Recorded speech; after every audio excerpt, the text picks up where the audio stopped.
Air 1 Marion, you monitor TAC 2. Vehicle is not. Air 1.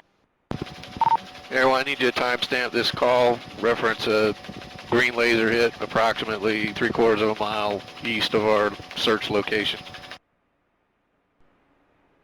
Air 1, go ahead. 1065 at 1020 on the source of that laser. If you could pass that 1043 along to Sumter County and see if they could have a deputy go by there and speak to them regarding the laser incident, please. Sierra 2970, I believe that'll be Lake County. Air 1 Marion, that's correct. Lake County, my error.